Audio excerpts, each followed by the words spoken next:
how do you do professional networking the right way? Now, what I say by professional networking is your LeTip, your BNI, a professional networking organization, even your Chamber of Commerce may fall into this category. And they all follow a very similar structure, and this structure is going to let you succeed.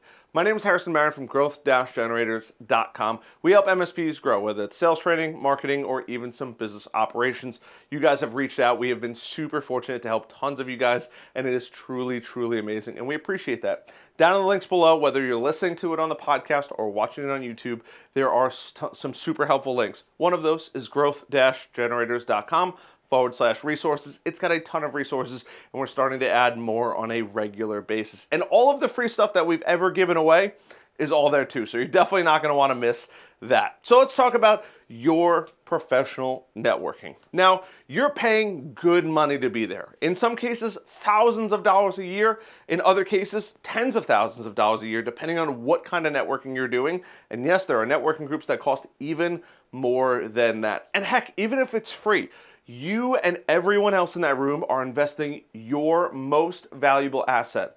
And that's your time. In all honesty, your time is worth a lot. It's the only thing you can't get back. You can always make more money. You can always do tons of things that you love, but you can't get your time back. So let's figure out how to use it the most effectively. Now, when you go out to especially a LeTip or a BNI, there are two kinds of ways that they lay out the room. And I'm going to share with you guys that. They have what I would call the horseshoe, right? So they have a little horseshoe here.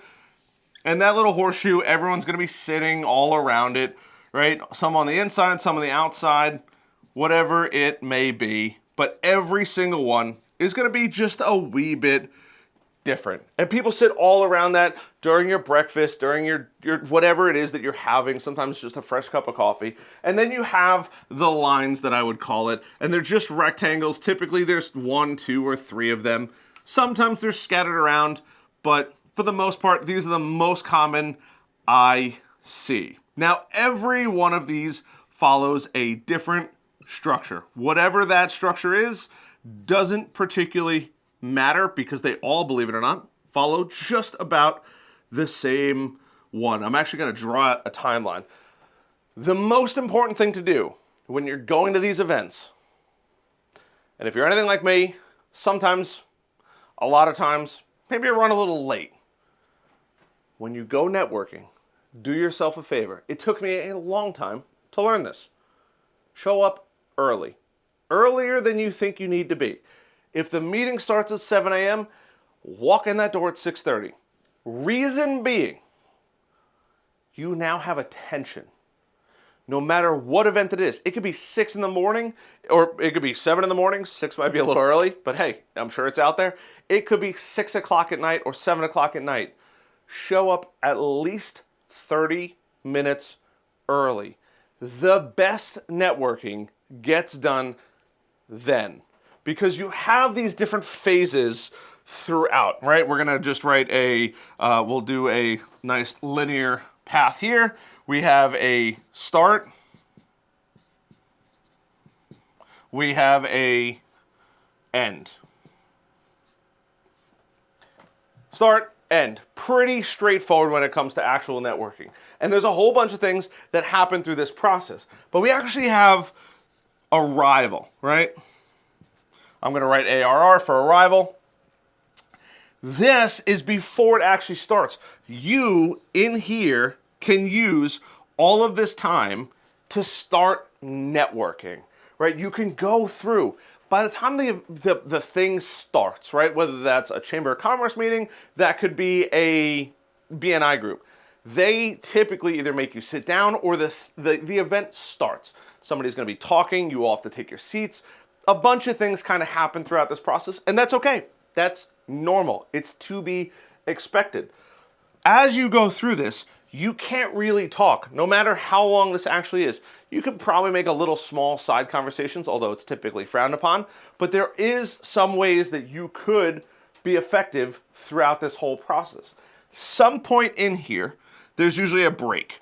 For your Chamber of Commerce, sometimes they don't allow you to have a break, but in a BNI or LeTip, they let you have a little break, and that little break is for somebody to present.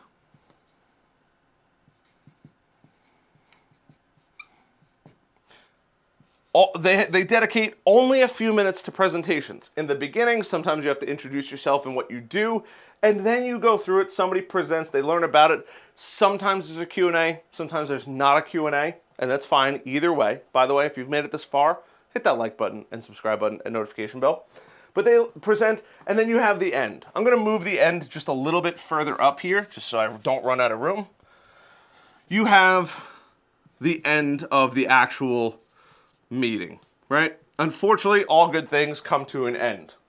There is a time as people are packing up and leaving that you can then catch them, kind of that pre-meeting. We have that post-meeting, right? I'm just going to write post on here for that post-meeting, that end of that meeting. Believe it or not, if this is 3 hours long, this entire thing from the start to the end, the only time that you get to talk, network, and meet people is before and after. Yes, you do get to talk to people throughout that meeting, but it's very structured. And they do that for a reason. They want you to see what other people do, and that's super important. But truly, good connections are made talking to people. And if you're stuck here for 2 hours not talking to people, it's much, much, much harder to really get an ROI on your investment. A lot of times when you present, you might only be presenting once every couple months if you're lucky. Depending on how big it is, sometimes there's multiple presenters. And at the beginning of it, somebody's going to stand all the way in the front of that U shape, or somebody's going to stand in the front of those tables. And you typically go around and you introduce yourself, then you get into the meat and potatoes, what's going on, who's having events, somebody presents, and then it's the end of the meeting. When you get there, what we just talked about in that last video, sometimes there's a fresh pot of coffee, and I'm going to just attempt at drawing a nice pot of coffee here. And please don't judge my coffee drawing skills, because that's not what I do for a living. You want to stand near the coffee bar, right? And you're going to go help yourself, and that's the best place to hang out before and after a meeting. Typically just a few feet away from it as people wander in. But throughout this process, believe it or not, the only two places that you get to have a full-blown conversation is before the meeting starts and after the meeting starts. During the meeting, you are set into your ways. Now, I said I was going to teach you how to network. Why am I not teaching you how to network? You have to understand how to go through the process to fully understand how to network. Now, we figured out where we can actually talk to people. That pre-meeting or that post-meeting conversation. But how do you actually network? We have 2 ears and 1 mouth. We like to hear, or better yet, we like to talk, unfortunately. But your prospects want to listen. When you're going through this networking event, right, I'm sure you're going to, what you want to do is you want to have 2 things in the back of your mind. You want to, 1, be able to talk to people and learn about their business. But 2, you want to make sure that the goal of you being there is not to see them next week, whatever that following week event might actually be. That would be an incorrect assumption. The goal is to get their business card and set up a meeting outside of this presentation. So if there's 5 business days in a week and you're here for 2 hours, you want to set it up on any other hour of the day that is not part of this presentation. It could be right afterwards. It could be before it if you want to wake up that early. It could be the next day. But your goal is to meet people, get their physical business card in your hand, and then after you get that business card, talking to them about getting a cup of coffee, lunch, a Zoom call, whatever it may be. Because we've already gone over. You might only have, even if you show up a half hour early, people typically skedaddle right at the end. You might get a couple stragglers who don't have anything pressing going on. But for the most part, that meeting ends at 9 a.m. They might have a meeting at 9:30, 10 o'clock that they have to leave and get to. But pre-meeting, they're already there early. So you can start to get those business cards, have that conversation, and ultimately the goal of this is to hit that like button, subscribe button, and that notification bell. But the goal of this is to make an appointment with them to learn more about them. Smile, laugh, crack a joke. If you know some quick little magic tricks, I love little magic tricks. They work fantastically well. But figure out a way to book time with them some other time, some other day throughout the week. And the goal of this is to learn more about them using your ears, and for them to learn more about you using your mouth and talking to these people. They are there. If you don't stop them from following the exact same process over and over and over and over again, if you aren't pattern interrupting this and saying, hey, this is super cool. I know we sit down, we talk every Thursday at 7 o'clock in the morning. You don't really get to have an in-depth, thorough conversation. You don't get to learn about their business. Because the goal of all of this, right, is to learn about their business and help them grow their business. And in return, they need to help you grow your business. But if you just join, it might be 2, 3, 4, 5 months from now before you actually get to present to the group. And even when you do, especially in the MSP world, how much do we do? We could talk about cybersecurity for hours. We could talk about managed service for hours. We could talk about patching for hours.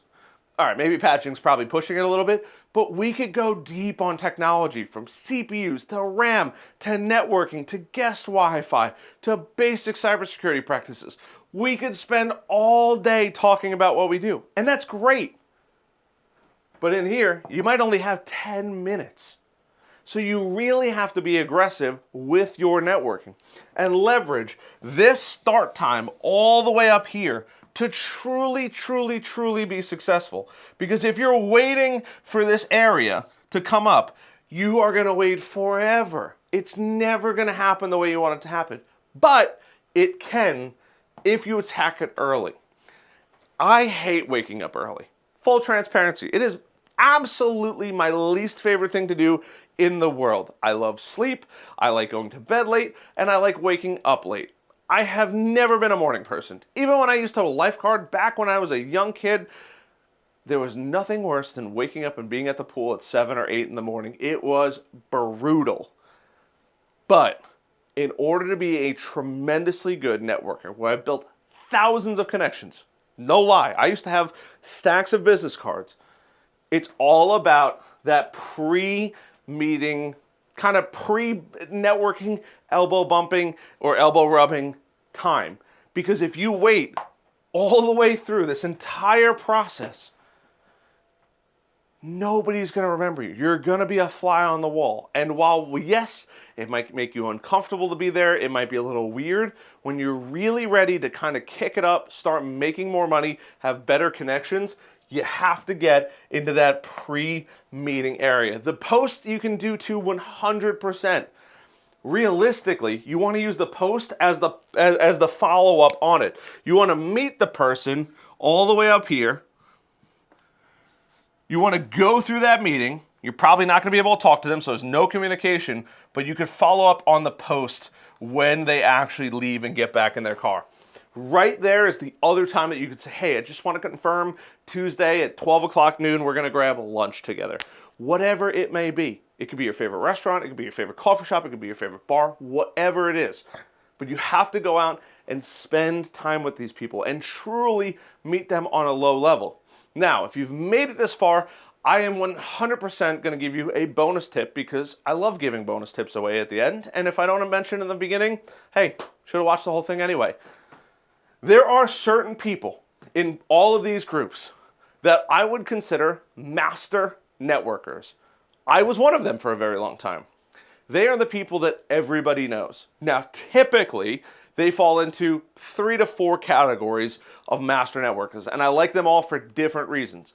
Number one, real estate agents. Real estate agents absolutely love networking. I don't know why. They could probably spend their time making good content online, but hey, that's what they do. Real estate agents. Number 2 is financial advisors. They are always out networking because it's easier for them to network than it is to jump through all of the hoops that they have to go through for compliance. So real estate agents, financial advisors are my 2 absolute most favorite people to talk to.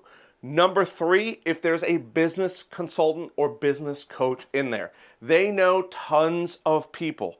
They can sometimes be a great connection. Typically, they're going to try to sell you services. Be prepared to just be interested, but politely decline at the end of the day. They are probably the hungriest out of everybody there.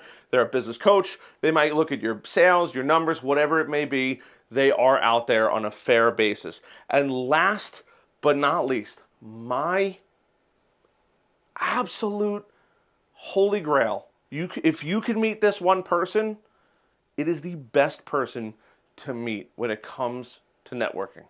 And this person doesn't actually have a job title. It's the person everybody likes. At every networking group, whether you have 5, 10, 15, 20, 25 people, there's always going to be somebody at a networking group that is surrounded by people. And it could be that they've been there for a very long time. It could be that they do something that everybody uses. It could be a pest control company, whatever it may be. Doesn't matter. But this person is the person that's always surrounded with people. That person is the person you need to meet, guaranteed. In all of my networking groups, that person has been somebody always different. My buddy Jonathan, who used to sell insurance, was that guy. At my other networking groups, it was the guy who sold mortgages. At other networking groups, it was the banker. Whomever it may be, find the person that it seems like not a single soul can say anything bad about them. Maybe even everybody uses their services. But if you can become friends with them, they are constantly out networking, talking to other people, getting in front of people. That is the person you need to meet. The other 3 are super important. Don't get me wrong. A lot of times too, that's accountants. Everybody wants to talk about finance. Whomever that person may be, find that person. Accountants, actually, weirdly enough, if they're out networking, are typically that person, but that can always change. But if you can make it to that person, you can find that person, and you can become friends with that person, invite that person out for a cup of coffee, you can have tremendous, tremendous success when it comes to your professional networking. My name is Harrison Barron from growth-generators.com. If you've made it this far, I hope you're hitting that like button, that subscribe button, that notification bell. I'll see you guys in the next video. Till then, love you guys.